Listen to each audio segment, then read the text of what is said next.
The Waters World, I'm Jesse Waters. President Trump speaking at a rally in Richmond, Kentucky. Let's listen in. That goes along the river with lots of people. Many people were killed. Nobody ever talks about the people that were horribly injured. They lost legs, they lost arms. These are people that were running. They want to keep themselves in shape. They were working out. They were walking hand in hand together. They're dead. They're horribly wounded. Many will never, ever recover. And what happened? What happened to him? It'll be years of litigation. He came in, and then he took chain migration, and he brought his mother, and his father, and his brother, and his sister, and his aunt, and his grandfather. None of them working. It ended up being approximately 22 people came in. It's called a chain. Isn't that wonderful? A chain. And we're stuck with them. We're stuck with these people. And I don't want a chain. I want people to come into our country on a merit-based system. And I want them to help all of the great companies that are moving back into the United States. They're moving to Michigan. They're moving to Ohio. They're moving to Pennsylvania. They're moving to North and South Carolina. They're coming in. They're moving to Florida. And yes, they're moving into Kentucky. And with what we've done, we've become so successful that we need people to come in with all these companies that are coming in. But we want great people that love our country, that respect our country, and that want to work.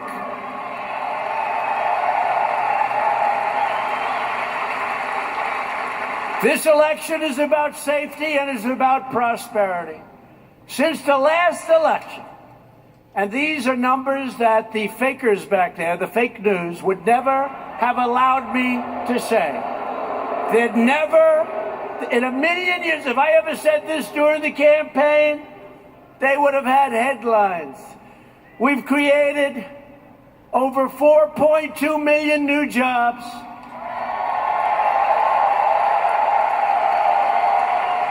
And lifted over 4 million Americans off of food stamps. You know what that means? The second, food stamps. It means, number one, we get rid of an unbelievable cost. You wouldn't even believe it. You wouldn't even believe it. But you know what else? You get a lot of happy people that are working. It's a great thing. It's a great thing. We've added nearly 600,000 manufacturing jobs. Remember, manufacturing is never going to come back. Never going to come back. Remember? The previous administration, oh, you think that's going to happen? You need a magic wand. Well, I guess we had the magic wand. We had the magic wand. And these are great jobs, and these are important jobs, manufacturing jobs, companies pouring back in manufacturing. African-American unemployment has reached its lowest level ever recorded in history. African-American poverty has reached its lowest level in history. Hispanic American and Asian American unemployment has reached its lowest level in history. I can't believe I'm still saying this. I am so sorry. I apologize to the women in the room. Remember, I got 52%? Remember, they kept saying, he's not the fake news.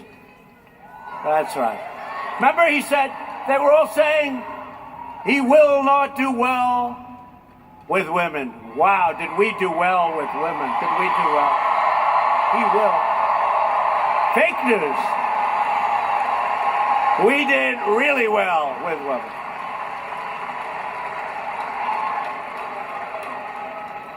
But unfortunately, the women's unemployment, Mitch, is not at a historic low. It's only the best number in 65 years. We let down women. We let down women. 65 years, 3.6%. As the charts grow just a little bit, it'll be historic very soon. The only reason to vote Democrat is if you're tired of winning.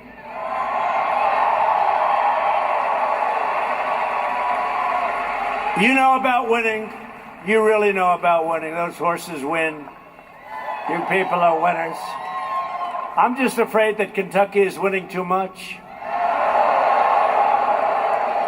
You're going to send Matt Bevin to see Rand Paul and Mitch McConnell. And they're going to all come to the Oval Office to see me. And they're going to say, Mr. President, we can't do it anymore. Kentucky is winning too much. They can't do it. They don't like it. They don't want to do it anymore. They're going to say we're winning so much, we just can't stand. I'm going to say, Mitch and Matt and Rand, I'm sorry. We're going to keep winning. We're going to win more and more and more. We're going to keep winning. I'm sorry, folks. And I will send them happily back to Kentucky.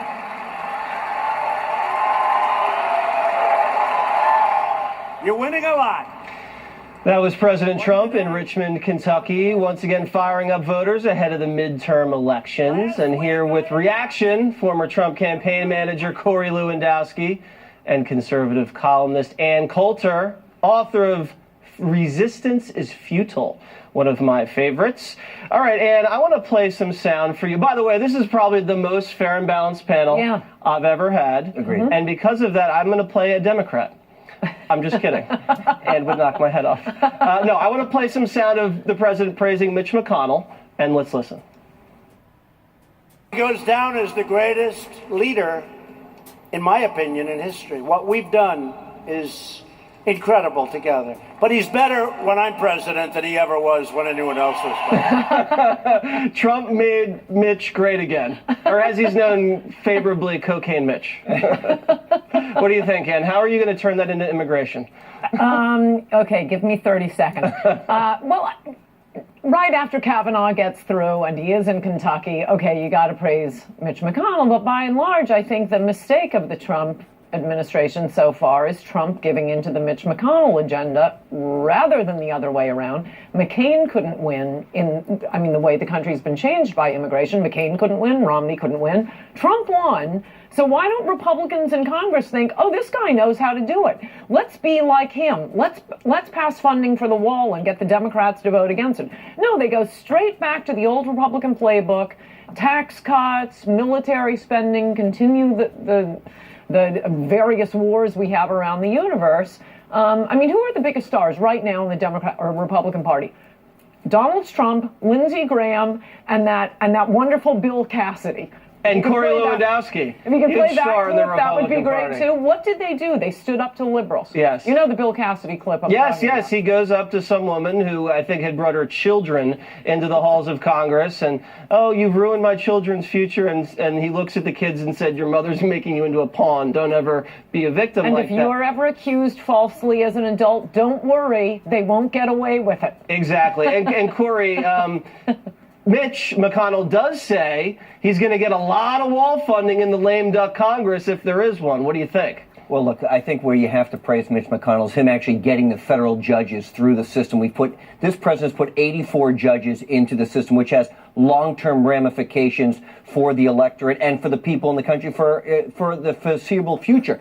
That is a testament to what Mitch McConnell has done. But the president has done it against the will of the Senate. Look, he just nominated some more people for the Ninth Circuit that were not with the advice and consent of the two senators from California, because he said it's time to change the judiciary because they have legislative from the bench. We've seen this too many times. To Ann's point, the immigration issue had to go all the way to the Supreme Court for a 9-0 decision to say the President of the United States has the authority to prevent people from coming into this country that he believes are a detriment to our country. The same power that every president has used since World War II, but we've seen judges all too often legislating from the bench. So to Mitch's credit, because of what the president has done, they've fundamentally changed the court system, and that's going to have long-term ramifications in the positive sense. Well, if Mitch McConnell could make the Ninth Circuit Court of Appeals Republican, give the guy the Congressional Medal of Honor. I want to play some really touching sound of the president today in the Oval Office. He just secured the release of a prisoner abroad from Turkey. Let's watch this very special moment.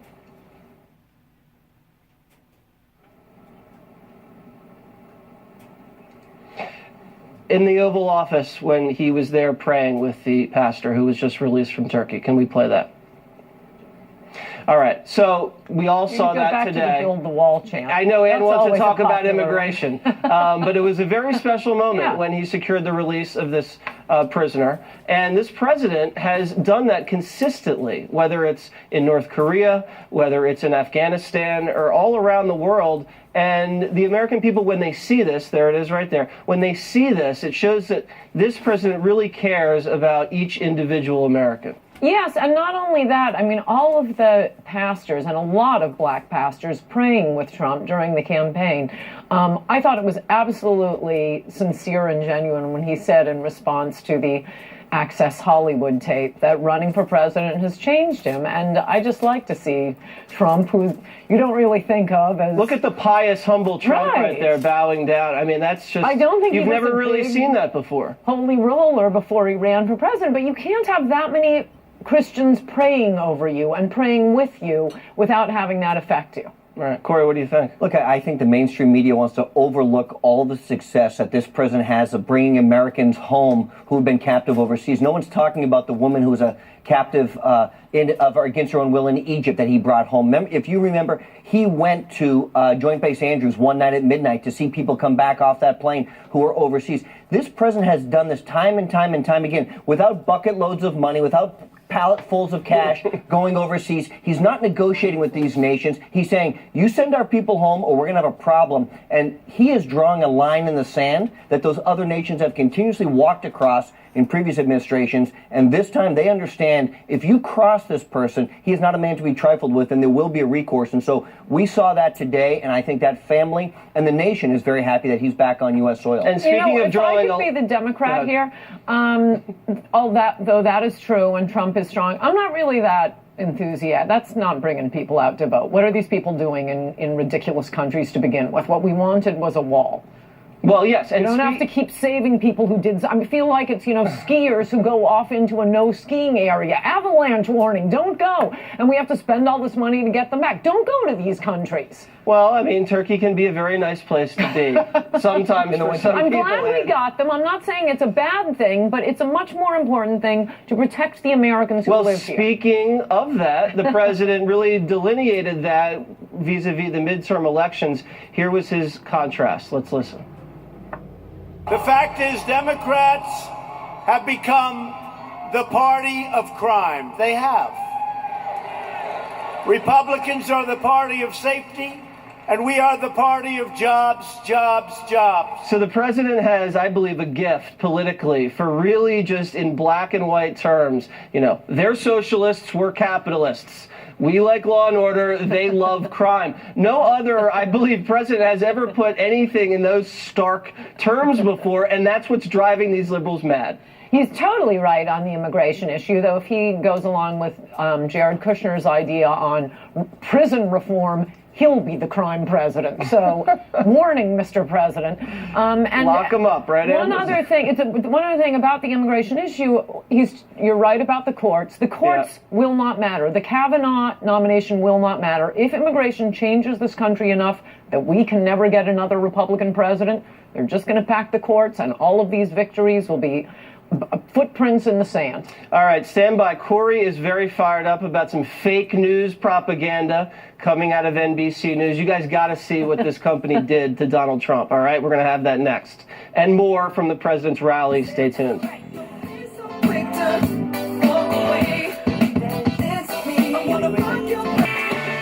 Back now with Corey and Ann. All right, so NBC News and MSNBC have been running this soundbite from President Trump all yesterday, all today, and it's totally taken out of context.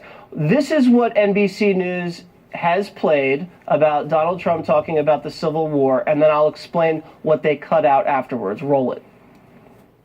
So Robert E. Lee was a great general. And Abraham Lincoln developed a phobia. He couldn't beat Robert E. Lee.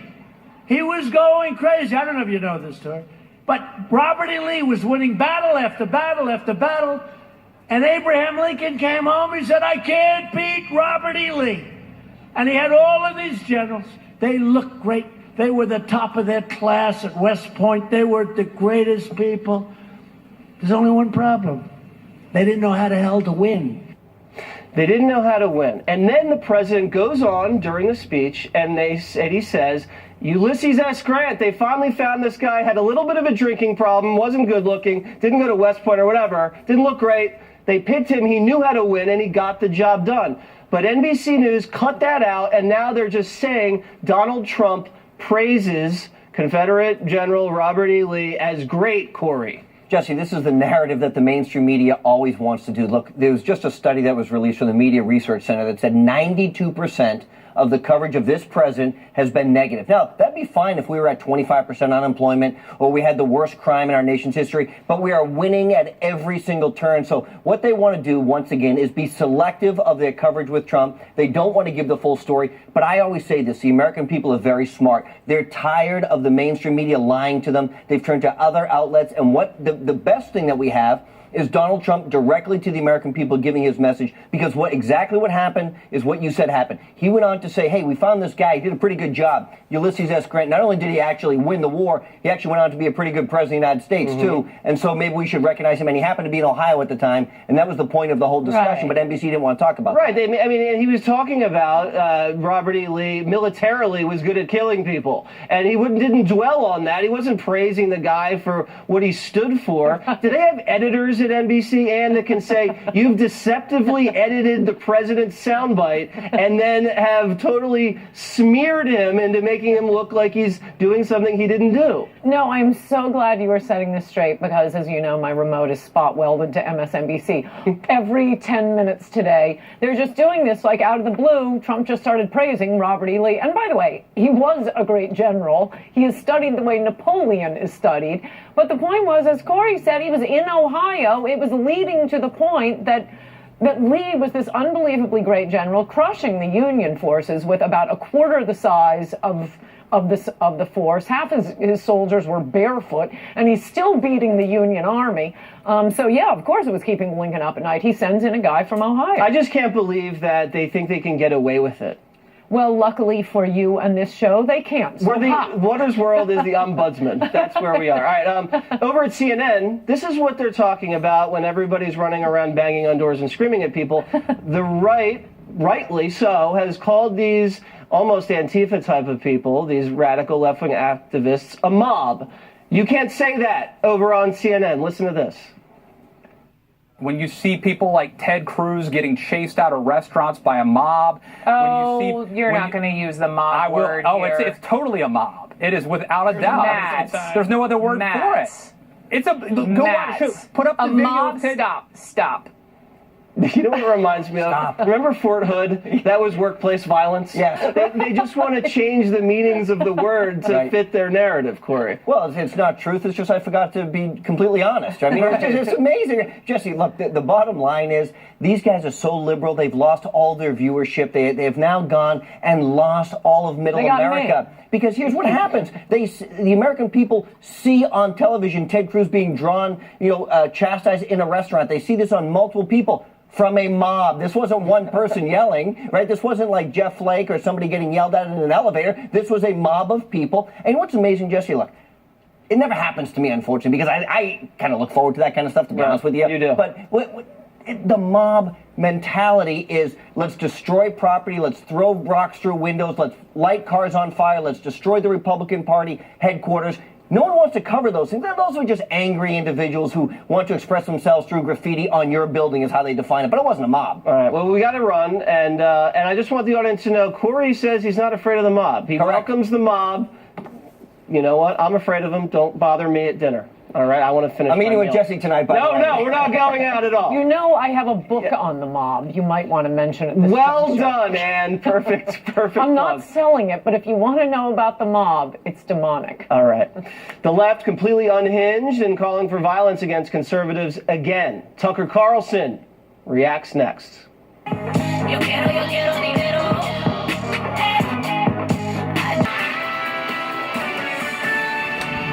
Live from America's news headquarters, I'm Robert Gray. New information about the disappearance of Washington Post columnist Jamal Khashoggi, last seen after entering the Saudi Arabian consulate in Turkey last week. Turkish officials reportedly have audio and video recordings of Khashoggi's alleged killing, and a local newspaper claims his Apple Watch may have captured it all. President Trump is now sending a stern warning to Saudi Arabia, who some believe is behind Khashoggi's disappearance. Meanwhile, along the Florida Panhandle, crews are ramping up rescue efforts in the wake of Hurricane Michael. The storm claiming the lives of at least 18 people in 4 states as workers continue looking for survivors in some of the hardest hit areas. Hundreds of thousands of residents along the Gulf Coast remain without power. I'm Robert Gray. Now back to Waters World.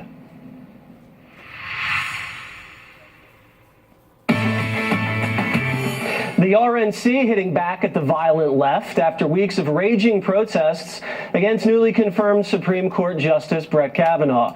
New Antifa attacks unfolding on the streets of Portland, and Democrats stoking radical rhetoric. They go low, be kicked. And if you see anybody in a restaurant, in a department store, at a gasoline station, you get out and you create a crowd. And you push back on them. And you tell them they're not welcome.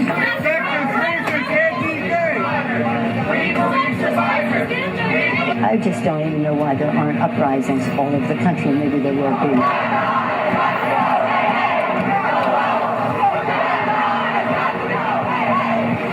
You cannot be civil with a political party that wants to destroy what you stand for, what you care about. Get up and please get up in the face of some Congress people. Tucker Carlson is here. He's the host of Tucker Carlson Tonight and the author of Ship of Fools, which is sitting at #1 on the New York Times bestseller list. Congratulations, Tucker. Thank you, Jesse. So, in my opinion, without the power of the state, liberals don't have the House, the Senate, or the White House. So now there's no way for them to deploy liberalism. So they're forced to go to the streets and bully and intimidate people. What do you think about this tactic? I think that is true. I think they have the power of the HR department in most companies. I think they have the power of the tech monopolies, which control all human information. So I think they have a lot of power outside of government. But right. I think you're absolutely right. The purpose of these mobs is to effect a political end. It's not just that they're mad, though the kids are probably mad. It's they've been told to be mad so they can reach an objective, which is getting Democrats elected to positions of power. I mean, it's definitely only about that. And it's not about persuasion. They're not trying to articulate an idea and then convince voters to choose that idea. They're just trying to scream and harass their political enemies and trying to make them cower in fear.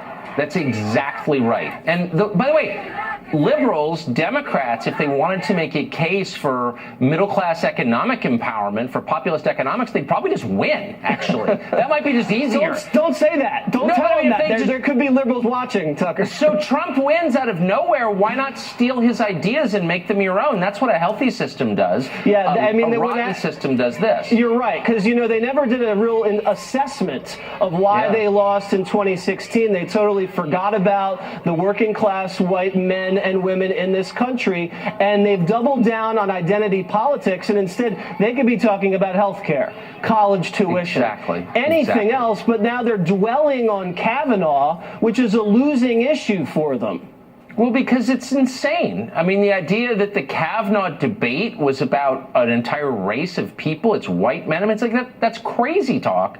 It's totally divisive, and as you said, it's the cul-de-sac of identity politics, which just wrecks the country. I mean, you don't kind of get anything. I mean, maybe you get to win a midterm election on that, but you destroy the country you're governing in the end. And like most people, even liberals, Democrats are like, I don't know, this is not good. I think most people are afraid of that kind of stuff. All right, well, speaking of afraid, the Democrats, especially the media, very afraid of Kanye West and his relationship with Donald Trump. Here is Kanye kind of spreading some love to the president in the Oval. I love this guy right here. Let me get this guy. I love this guy right here. That's really That's really nice. And that's from the heart. And the media reaction, apoplectic. Listen to this.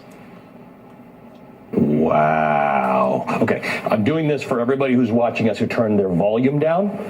You can put it back up again. But if you think you're going to get a thoughtful play-by-play and political analysis, you're not. Because that was an assault on our White House. This was a giant, shiny object in the Oval Office wearing a red hat. What I saw was a minstrel show today. Him in front of all of these white people, mostly white people, embarrassing himself and embarrassing Americans, but mostly African Americans. Kanye's mother is rolling over in her grave. This is white supremacy by ventriloquism. A black mouth is moving, but white racist ideals are flowing from Kanye West's mouth. Tucker, I don't even know what to say. I do. I'm at a loss for words. Go ahead. That last guy who's calling racism lives in my neighborhood. A rich white neighborhood. It's hilarious. I mean, look, this is Michael Eric Dyson, right? Yes, that's correct. Lives right down the block from me. So this is just what they think they have to say in order to make sure that none of us take what Kanye West said seriously. I don't know anything about Kanye West. He seems pretty eccentric to me. It doesn't mean he's not telling the truth about a couple of things. The most obvious being, hey, if the Democratic Party is so great for black people, then why is Detroit a disaster in the south side of Chicago? That's a totally fair thing to say. They can't allow that to be said, so they have to crush him. He's crazy. By the way, if they think he's crazy, why are they attacking him? If you attacked a homeless guy in the bus with schizophrenia, you would be a bad person. But it's okay to attack Kanye West because he's crazy? I mean, this is just purely utilitarian, kind of authoritarian tactics against the guy. You're exactly right. And you know what? When his music's bumping, they're nodding their head. And when he's saying George Bush doesn't care about black people, they're nodding their head. And then he says, make America great again, and they're shaking their head, and they're calling him crazy. It's pretty unbelievable. I want to ask you a question. And the theme of this is, where are they now? Where is Dr. Ford? Where is Stormy Daniels? Where's Omarosa and her tapes? Because the media, these were the people in the media that they were, these three people, they were gonna, these were icons. These were icons, and the media just gave them a big hug and was protecting them and showcasing them, and they've been dropped. Yep. Well, but that's always the case. Where's Richard Jewell, who we blamed for the Atlanta bombing? He died. You know what I mean? What happened to Gary Condon, who we accused of murder? You know, he's like running up Baskin Robbins in Bakersfield. What about the Muslim filmmaker that caused Benghazi? Exactly. Where is he now? We use people in the media to make our point. And on the left, it's to support the Democratic Party. And once you're no longer useful, they don't care about you. So Stormy Daniels, I happen to know, is working in strip bars in secondary towns and having beer bottles thrown in her. Nobody cares. Whereas her creepy porn lawyer is out there running for president. He's used her and left. The media uses. What happened to Mark Judge, who last week we were accusing of rape because we thought it was helpful? He's a real person. He used to work for me. I know him. Whatever happened, they destroyed his life, and now nobody cares. Because it's not about helping individuals, it's about obtaining power. That's all it's about. Right, it's about the grand scheme of things. And Avenatti's now trying to challenge Don Jr. to a cage match. I don't even know if he has Stormy's cell phone number anymore as she dances for dollars. So, your new book, Tucker Carlson, Ship of Fools. I have it right here. It's a Grateful Dead reference. Is that what that's about? Yes, it is. It's also book book 7 of The Republic by Plato, where he writes down Socrates' pearls of wisdom. But no, look, the point is really simple. Why did Trump get elected? No one expected it, including, I would say, Trump. It happened, and that's a sign, obviously, that the people who are making the decisions did a really bad job. They're the only ones who don't know that. They're instead blaming voters for this. And I think that we need to be very clear about what happened and why, because we can't learn anything from it otherwise. All right, well, check out Tucker's book. He's knocked Bob Woodward off of the #1 slot. There he is. Tucker Carlson, thanks very much. Thank you, Jesse. Coming up, Diamond and Silk. And they're pretty fired up this week.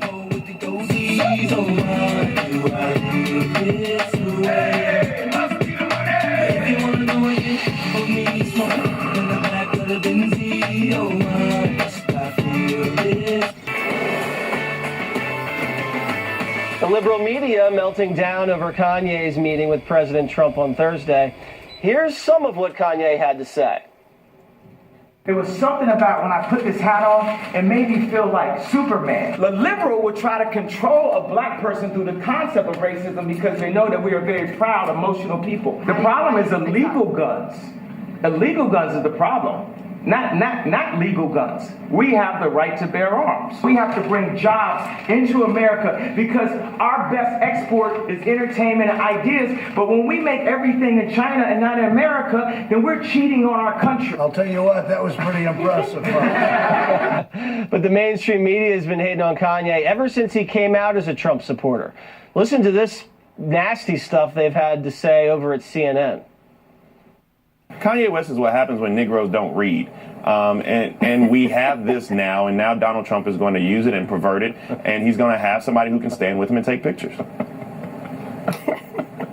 Black folks are about to trade Kanye West in the racial draft. He's an attention whore like the president. He's all of a sudden now the model spokesperson. He's the token Negro of the Trump administration. This is ridiculous, and no one should be taking Kanye West seriously. Wow. Here to react, political commentators Rob Smith and Wendy Acefo. Rob, does that offend you, some of the language that CNN used? It absolutely offends me. It's disgusting. And looking at that clip, I would say Don Lemon went from an anchor at CNN to the chief overseer on the Democratic plantation, because what he did was he corralled Kanye West back in using disgusting language, him, Tara Setmeyer, and Bakari Sellers. It's disgusting to me, and what they're doing is they're trying to send a message to any other black American, to any other black conservative that supports the president, that this is what we will do to you if you are vocal about that support. Wendy, what do you think about that?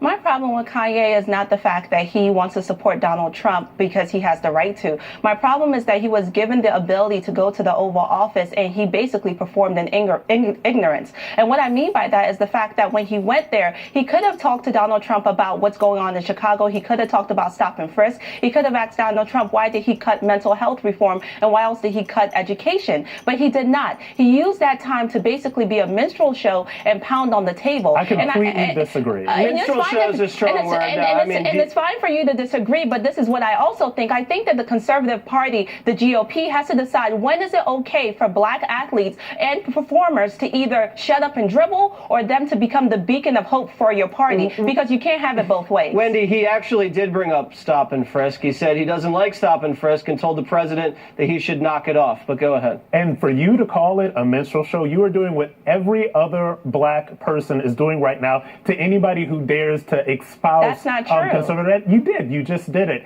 And first of all, Kanye West talked about a lot of different things. He talked about the relationship between black people and the police. He talked about basically supporting the president. He talked about making America great right now. You can support the president, but you do not have to use foul language while you're in the Oval Office. You can support the president, but you should not bang on the table in the Oval Office. So why you're trying to sit here and demean it, so it doesn't make any sense. President Bill Clinton did some pretty indecent things in the Oval Office. Let's not act like we're all pure. And I don't actually remember all of this outcry when Rick Ross was in the White House and his ankle bracelet went off. Actually, I don't remember all of this outcry when LeBron James called out the President of the United States, but then you guys said all he should do is he should shut up and dribble. So again, I want to ask you, do you want black athletes and entertainers to shut up and dribble, or do you want them to become your new mascot like you're trying to do for Kanye West? Because you cannot have it both ways, It's not about black people shutting up and dribble. What it's about is black people having a seat at the table. What you want to do is you want to make it so controversial for any black person to have anything to do with this administration. That's you want to not make true. an example out of well, them. let's talk you about cannot facts. do it. The facts are only 8% of black people voted for right Trump. Now. You can't and stop that's it. fine. Don Lemon that's can't okay. stop it, and anybody else cannot stop it right now. Whether you call it a minstrel show or not. You can vote for Trump if you want to, but you should not vote for someone who undermines black and brown communities on a daily basis. To you. Wendy, Rob,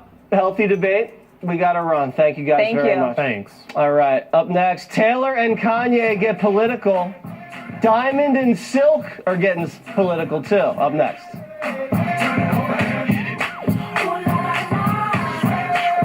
Remember the big hysteria behind the meaning of Melania Trump's "I really don't care, do you" jacket? Remember that one? You know, she wore that after visiting an immigration separation center in Texas in the summer. Well, now the mystery behind the jacket is solved. Mrs. Trump revealing her hidden message in her first extensive sit-down since becoming First Lady. Let's talk about the jacket. The jacket. Why did you wear it? I wore the jacket to go on the plane and off the plane. And it was for the people and for the left-wing media who are criticizing me. And I want to show them that I don't care. You could criticize whatever you want to say, but it will not stop me to do what I feel is right. So you were sending a message with the jacket? It was kind of a message, yes. I would prefer that they would focus on what I do and on my initiatives than what I wear. Joining me now, Diamond and Silk, and kind of ironically, we're focusing on what she's wearing in playing the soundbite. But ladies, what do you think about the jacket and the explanation? Well, I think she gave a good explanation. I think she did a phenomenal job. Yeah. She also did a phenomenal job ignoring the biased innuendos coming from the reporter and just answering the question because they was trying to go on salacious gossip to get a reaction out of her. Listen, we love our First Lady, and the media, especially the left-wing media, treat her horribly, which is so sad. I think they should start giving her credit and start treating her like our First Lady because we love her. That's right. That's who she is. She's our First Lady, and they need to treat her with the utmost respect. That's right. And I don't wear anything controversial, so they can't go after me. I'm sure they would, no matter what I did, though. All right, so Kanye West got political, as we saw, and Taylor Swift got pretty political, endorsing a Senate candidate, Democrat in Tennessee, and they both happened within the same week, yet Kanye is savagely attacked, and Taylor Swift, everyone says, oh, that's so sweet, Taylor's getting involved in the political process. Isn't there a little hypocrisy there, ladies? Oh, it's always hypocrisy when it comes to the left. Listen, when you look at Kanye, what they're doing to Kanye is what we call the Willie Lynch tactic. It's what they're doing. They want to destroy his very existence so that they can hush up other black Americans. But listen, we're not telling you to walk away. I'm telling you to run and run like HELL off the Democratic plantation from the Democratic Party. Switch your party to Republican and vote Republican in these midterms. That's right. All right, wow. Diamond and Silk fired up about the midterms. This has me fired up. And this is just astounding to Waters World. And I'll tell you why. There was a poll, and it was done by a group called, I think it was More in Common. And this is what it said. 80% of Americans think political correctness is a problem in this country. But wait till you see the breakdown here. Look at the groups that think it's the biggest problem. American Indians are fed up with political correctness. Hispanics, Asians, Caucasians, African Americans, pretty much the entire country hates political correctness. I mean, this changes everything with Waters World. I mean, going back out on the streets, what I used to do, I mean, unbelievable. Ladies, what do you think about political correctness? This makes everything seem different now. Well, listen, people are tired of the political correctness that's going on in this country. When you look at social media, when you look at universities and schools, if you say the wrong thing, people want to hush you up. Listen, if they don't stop political correctness, what you're going to see is the suicide of America. You're not going to know America. We're going to have to speak the truth. We're going to have to tell the truth because the truth and nothing but the naked truth is what's going to set us all free. That's right. Well, the truth will set you free. And your new movie, I hear, is coming coming out on Monday. There it is, Dummycrats, coming to a theater near you on Monday. Ladies, get the popcorn, right? Get the popcorn, October the 15th, one night premiere. Get your tickets, dummycratsthemovie.com. All right, there it is. Diamond and Silk, everybody. Go check out Dummycrats and get yourself some popcorn with some extra butter. Ladies, thank you very much. Up next, last call. My hair was long, caught somewhere between a boy and man. Time now for last call. Our thoughts and prayers are with all the victims of Hurricane Michael. The vicious storm slammed the Florida Panhandle earlier this week with torrential rain and winds in excess of 155 miles per hour. Mexico Beach, Florida was one of the hardest hit areas. Entire neighborhoods were completely wiped away by winds and storm surge. Search and rescue crews still going door to door looking for survivors. Michael then tore through the mid-Atlantic region, leaving behind massive amounts of destruction. So far, at least 17 people in 4 states have been killed, and officials fear the number will rise. Unbelievable. All right, well, listen, our thoughts and prayers are with everybody down there. That's all for us tonight. Be sure to follow me on Facebook.